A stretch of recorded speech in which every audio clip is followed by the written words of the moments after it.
Muchas cosas han cambiado en el Dakar. Para empezar, ni comienza en París ni acaba en Dakar. En realidad, del primer Dakar de 1979 hasta ahora, solo se conserva el nombre. De un ride de orientación y aventura ha pasado a ser una prueba de velocidad. Mejor o peor, no sé, pero a la vista de los coches que os traigo, parece que antes la imaginación y la valentía eran más importantes que el dinero.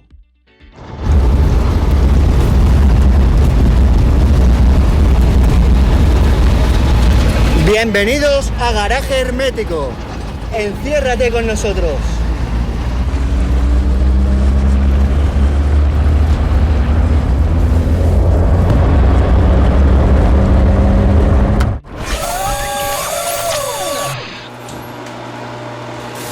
Ya sabéis que no soy de los que digo aquello de cualquier tiempo pasado fue mejor, así que no voy a decir que el Dakar de antes, sobre todo los primeros Dakar, fueran mejores o peores.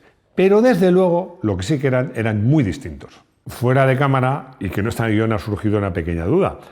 El Dakar empieza a celebrarse, arranca la prueba el 1 de enero de 79. Lo que sucede es que oficialmente una prueba arranca cuando se convoca a inscripciones, verificaciones. Así que veréis que en muchas ocasiones que el primer Dakar empieza en el 78, lo cual es cierto si nos atenemos a la letra de la ley, pero la caravana, la carrera, las pruebas de verdad empiezan el 1 de enero de 1979. Era un ride aventura, de hecho lo llamaban así, en el que, siendo un buen piloto, no te hablo de un superclase, como pueden ser ahora, fijaos, está Carlos Sainz nada menos, más superclase imposible, pero con ser un buen piloto, si tenías conocimientos de mecánica y de navegación, podías aspirar a acabar el rally y a tener un buen resultado sin necesidad de un presupuesto desorbitado.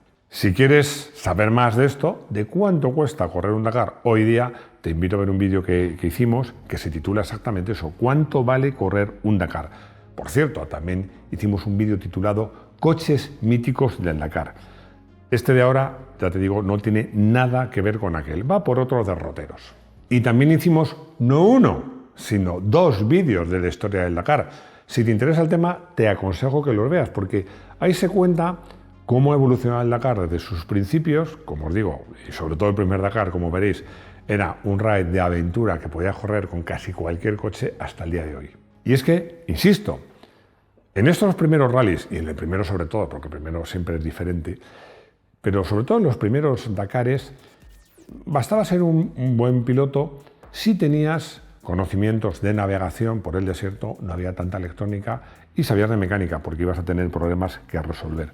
Y con poco dinero podías aspirar a acabar el Dakar y a tener un buen resultado, insisto, con casi cualquier coche. Y la prueba de ello son los coches que os traigo aquí en este vídeo. Verás que hay un predominio de pilotos y marcas francesas. Bueno, es lógico, es que Thierry Sabine era francés, el Dakar es un invento francés y sobre todo en sus primeros años, pues toda la organización era completamente francesa. Es un rally muy popular en todo el mundo, pero que en Francia enseguida se hizo famosísimo. Y ya vamos a ver esos 17 coches curiosos. Citroën Dian 6 1979. Un valiente, porque el francés Christian Sandron utilizó su coche particular, el que utilizaba cada día, para ir a correr el Dakar. Un Citroën Dian 6 que antes de empezar el rally ya tenía más de 100.000 kilómetros en el marcador. Sandron y su copiloto Philippe Alberto tuvieron que darse por vencidos, pero tienen un mérito increíble, pues llegaron hasta Bamako, una etapa muy dura en la que sufrieron daños irreparables en las suspensiones de su coche. Fiat Campagnola, 1979. El Fiat Campagnola es un gran olvidado, una especie de Jeep a la italiana que prácticamente solo usaban los cuerpos de seguridad del Estado y el ejército italianos. En 1979, 7 equipos corrieron con el Fiat Campagnola y el coche no debía ser malo, porque 4 de ellos llegaron hasta el final, al Lago Rosa. Y además, el coche de Cesare Giraudo y Antoni Cavalieri ganaron la etapa Bamako-Nioro y acabaron terceros en la categoría de coches y séptimos en la general, que os recuerdo, en esta época no se discriminaba entre coches, motos o camiones. Renault KZ, 1979. quizás fue el centro de atención en la primera edición del Dakar en 1979, el Renault KZ 11 caballos de 1926 que tenía nombre propio, la Gazelle. Philippe Ayat, Jean-Pierre Domblitz y Daniel Nolan formaron equipo para conducir hasta Senegal en este coche con 52 años de edad. Un coche que era todo un aventurero, pues ya cuando era joven, el coche, en 1927, había logrado cruzar desde Orán hasta Ciudad del Cabo después de recorrer 18.000 kilómetros en 36 días. Renault 4 sin par, 1979. Una prueba de lo que decía al principio. Dos hermanos, Claude y Bernard Moreau, buenos pilotos y buenos mecánicos, prepararon un modesto Renault 4 con el sistema de tracción total sin par Made in France. Terminaron quintos en la general del primer Dakar de la historia, en 1979. Os vuelvo a recordar que había una clasificación general que mezclaba coches, motos y camiones. Un año después volvieron y los hermanos acabaron terceros en la general. Renault 5, 1979. Otros dos valientes. Imaginaos esta conversación entre Pierre Bouille y Gilles Morel, de 26 y 28 años. Oye, ¿te gustan los rallies? Sí. ¿Te apetece que hagamos uno para empezar? Vale. Por ejemplo, el París-Dakar, que parece sencillito. ¿Por qué no? Pues nos vamos en mi R5. En el R5 que usaban para ir cada día a trabajar. La juventud es atrevida. Volkswagen 1300, 1979. Muchos hermanos, aparte de amigos, hermanos, sobre todo en los comienzos, se animaban a correr juntos esta aventura, como fue el caso de Eddie Paul y Pierre Eynis. Como otros que hemos visto, usaron su Volkswagen 1300 de todos los días, sin apenas modificaciones para participar en el Dakar. La pena es que no llegaron a ver el Lago Rosa. Citroën AK400, 1980. Yves Belleville y Daniel Michel se decidieron a inscribirse en el Dakar con muy poco dinero y una furgoneta Citroën AK400 montada a partir de piezas y de otros modelos de la marca. Lo curioso es que no cumplía la normativa del Dakar porque estaba, según los comisarios, muy modificada y muy pocas horas antes del comienzo de la prueba consiguieron inscribir el coche en la categoría Proto, la más sofisticada. Imaginaos que otros coches que eran rivales de este coche, de esta furgoneta, tenían un poquito más de presupuesto, como el Mercedes G oficial, pilotado por el mismísimo Jackie X. Citroën Traction Avant, 1980. Jean-Claude Avoine usó un viejo Traction Avant al que sobre todo potenció mucho el motor para conseguir más potencia pensando en las dunas.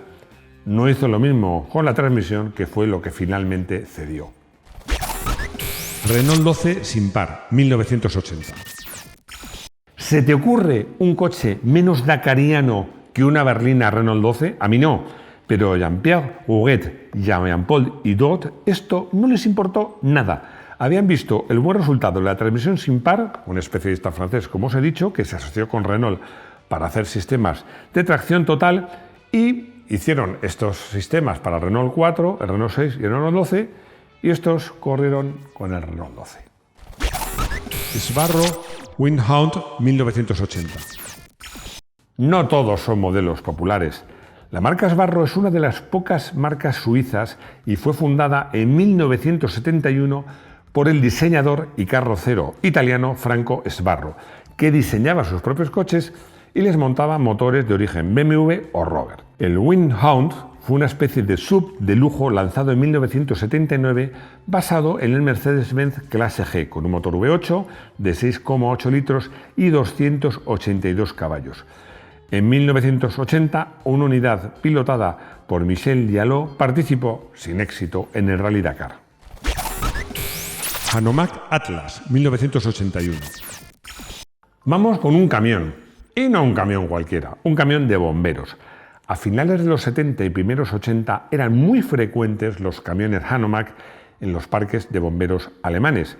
Pero fue al piloto suizo Michel Doerner y a su copiloto alemán Franz Mayer a los que se les ocurrió la brillante idea de usar un camión de estos de bomberos para correr el Dakar. Rolls-Royce Corniche, 1981. De este modelo sí hablamos en el vídeo de coches míticos del Dakar. Otro valiente, Thierry de Moncorge, hizo una apuesta con unos amigos para poder competir en el famoso rally africano con un lujoso Rolls-Royce Corniche. De Rolls le quedaba poco, porque de Moncourt encargó una carrocería especial que pesaba solo 80 kilos y le colocó un sistema de tracción total de un Toyota. Fue descalificado tras realizar una reparación ilegal. ¿Sabéis en qué puesto iba? Tuvo mala suerte, en el puesto 12+1. Citroën DS Cabriolet, 1982. Hablando de imaginación, Claude Margottin y Michel Tomberg creo que se llevan la palma. Utilizaron la carrocería Roadster de un Citroën Traction Avant con un chasis y un esquema mecánico de un DS21. Como otros tan locos como ellos, querían participar en el Dakar con un coche supuestamente apto para el uso cotidiano. Este invento alcanzaba casi 150 km por hora y más o menos a esa velocidad abordaron una duna y se produjo el accidente que les obligó a abandonar. Santana Cazorla, 1982.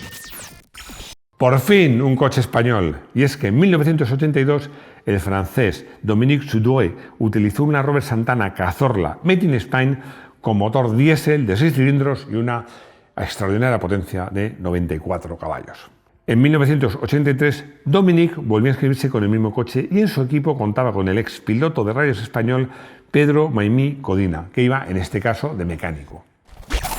Jules II Proto, 1984. De Moncourt, tras participar con un Rolls, fue más allá en su siguiente intento, volviendo al París-Dakar a los mandos del Jules II Proto, un coche de 6 ruedas con motor Chevrolet V8 de 3,5 litros y una transmisión de Porsche 935. El nombre de Jules se debe a un perfume fabricado por el patrocinador Christian Dior. Tras otro comienzo prometedor, de Moncourt tuvo que retirarse cuando su chasis se rompió, de hecho se partió en la tercera etapa. Mercedes-Benz 500 SLC, 1984.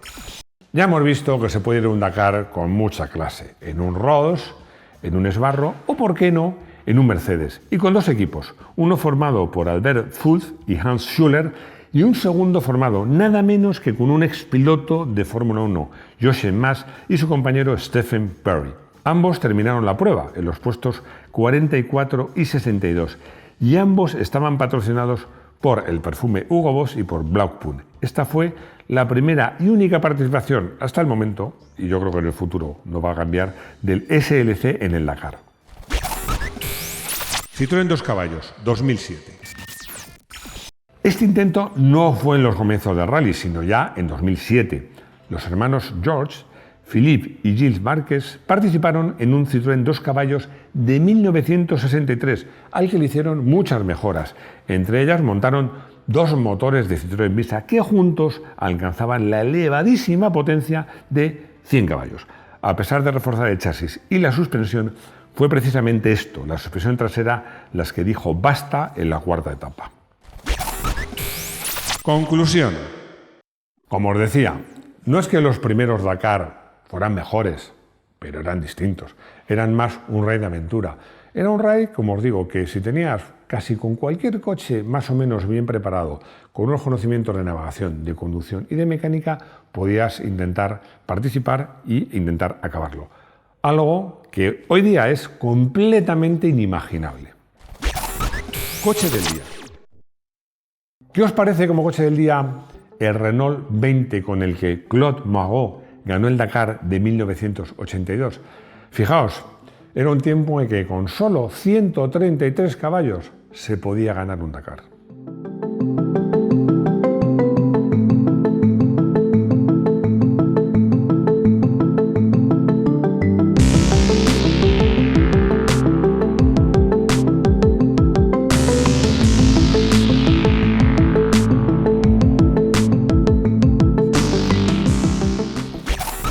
Consultorio.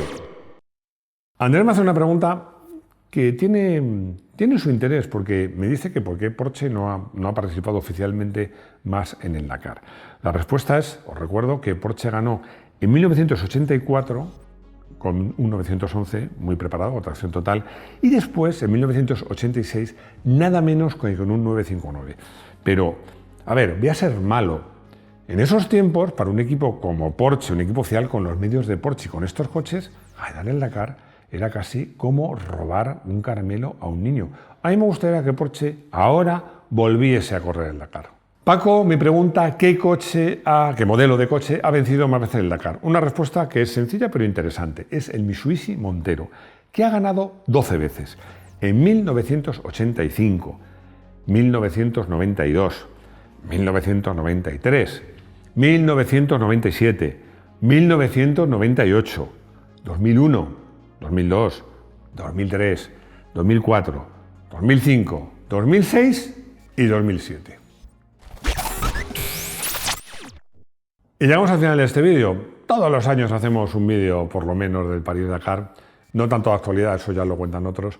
Y esta vez quería traer coches curiosos y quería demostraros cómo ha cambiado el Dakar. Insisto, hay otros rallies de aventura ahora. O sea, que el Dakar haya evolucionado no es malo porque otros rallies han cubierto ese hueco.